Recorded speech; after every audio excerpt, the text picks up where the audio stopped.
Bismillahirrahmanirrahim. Assalamualaikum warahmatullahi wabarakatuh.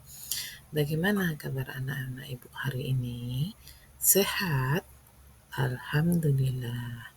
Nah, sekarang kita bertemu lagi dengan pembelajaran kita dengan yaitu kisah perjalanan Nabi Muhammad SAW ke Madinah.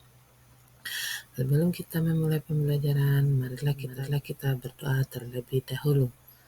Bismillahirrahmanirrahim.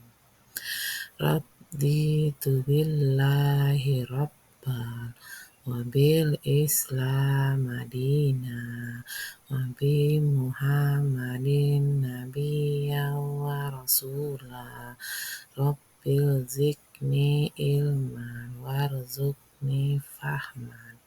Artinya, kami ridho Allah sebagai Tuhanku, Islam sebagai agamaku, dan Muhammad sebagai nabiku.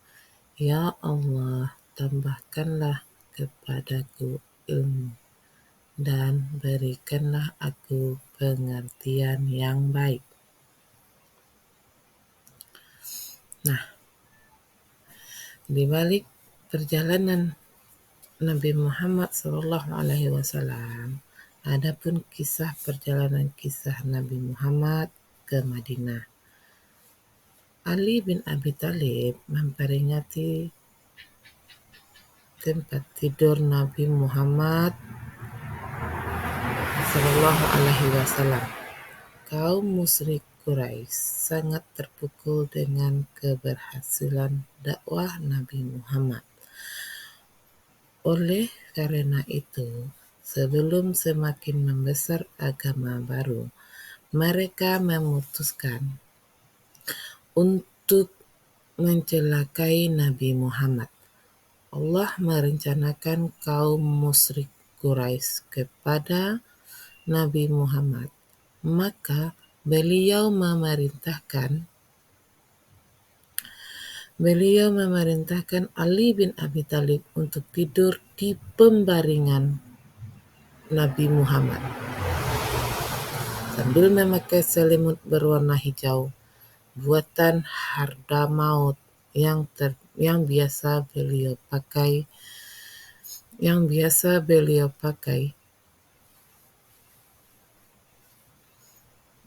Nabi Muhammad berhasil keluar rumah meletakkan segenggam tanah di kepala masing-masing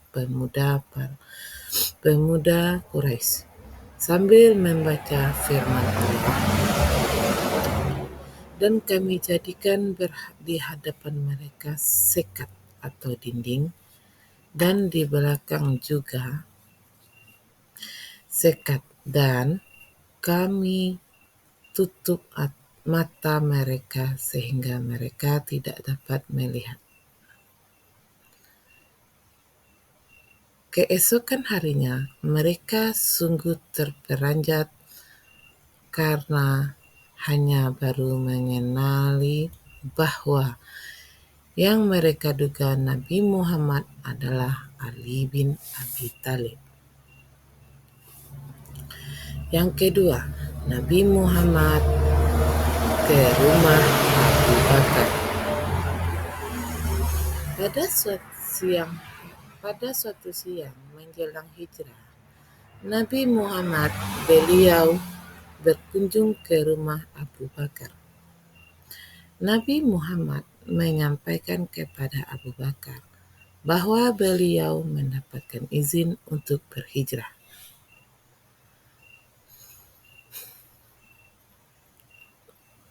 Abu Bakar menyampaikan bahwa dia telah menyiapkan 2 unta.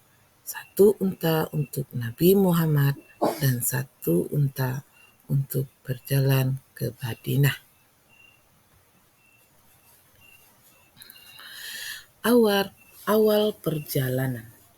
Pada tanggal 27 Syafar tahun ke-14 kenabian, di tengah kegelapan malam, Nabi Muhammad keluar dari rumah Abu Bakar Beliau berjalan kaki ke Gua Sur. Jalan ke gua sangat sempit, terjal, dan banyak bebatuan. Sebelum menjauh dari perbatasan Makkah, Nabi Muhammad berhenti sesaat mengungkapkan rasa cinta beliau kepada berhenti sejenak ucapkan rasa cinta beliau kepada tanah airnya. Beliau bersabda kepada kota Makkah seraya memandang ke Ka'bah, "Demi Allah, sesungguhnya engkau, wahai kota Makkah, adalah sebaik-baiknya bumi Allah dan yang paling Allah cintai. Andai aku tidak diminta untuk keluar darimu, maka aku tidak akan pergi." Di dalam Gua Sur.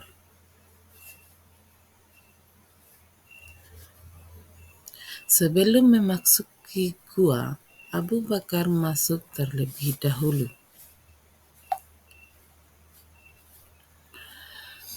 Memeriksa jangan sampai ada sesuatu yang membahayakan Nabi Muhammad, dan setelah segalanya aman, Abu Bakar mempersiapkan beliau untuk masuk beristirahat. 3 malam lamanya Nabi Muhammad bersama Abu Bakar menginap di dalam gua. Malam Jumat, malam Sabtu, dan Ahad. Setiap malam datang berkunjung bersama Abu Bakar, yakni Abdullah, untuk menyampaikan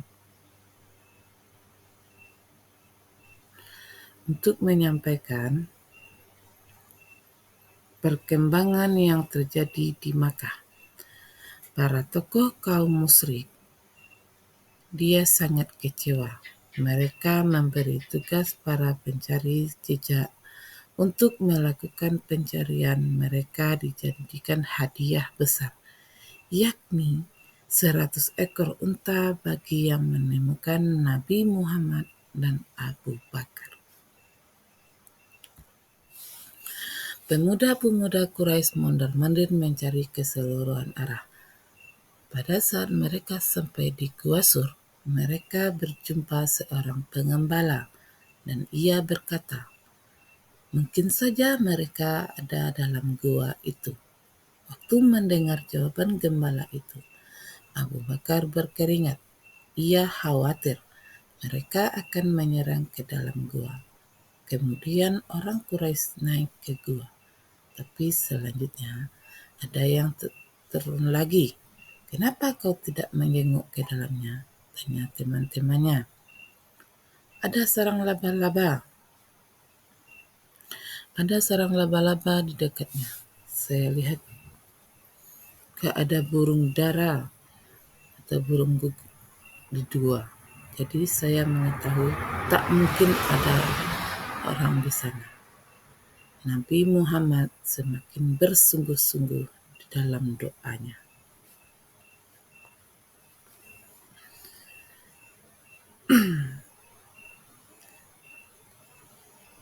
Ya Allah, di dalam doanya Nabi dan Abu Bakar semakin ketakutan.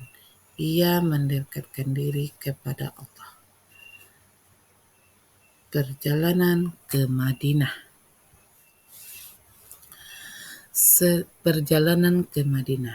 Setelah berlalu hari ketiga, tepatnya hari Senin tanggal 1 Rabiul Awal, tahun pertama Hijrah, Nabi Muhammad bersama Abu Bakar dijemput oleh Abdullah bin Quraib guna mengantar mereka menuju Madinah sambil membawa kedua unta yang dititipkan sebelumnya oleh Abu Bakar.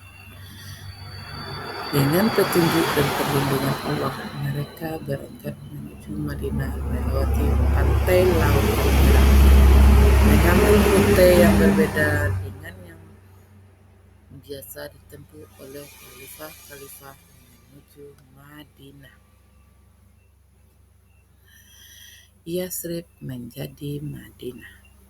Pada tanggal 8 Rabiul Awal, rombongan tiba di Kuba. Nabi Muhammad dan Abu Bakar disambut dengan sangat hangat.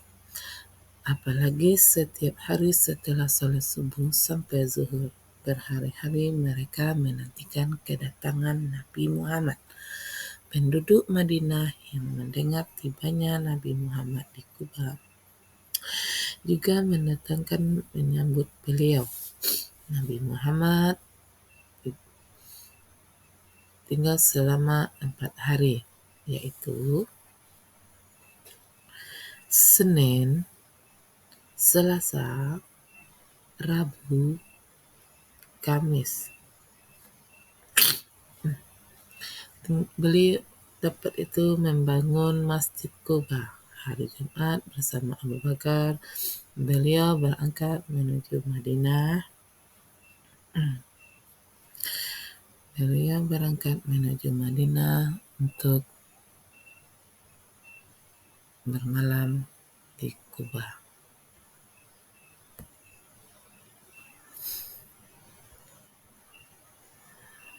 Selanjutnya, Nabi Muhammad tiba di Madinah. Beliau sambil dengan sangat meriah, masyarakat mengeluh-ngeluh beliau dengan syair pujian yang mengharukan. Setelah 3 hari kemudian, Ali bin Abi Thalib menyusul istri Nabi Saudah bin Zam'ah bersama Fatimah dan Ummu Kalsum juga menyusul hijrah ke Madinah. Kaum muslimin yang pindah dari Makkah ke Madinah, kemudian kaum muhajirin, disebut dengan bentuk perjuangan dakwah Nabi Muhammad setelah hijrah ke Madinah. Nah, sampai di sinilah pertemuan kita hari ini. Apakah anak-anak paham dengan perjalanan kisah Nabi Muhammad SAW ke Madinah? Alhamdulillah. Assalamualaikum warahmatullahi wabarakatuh.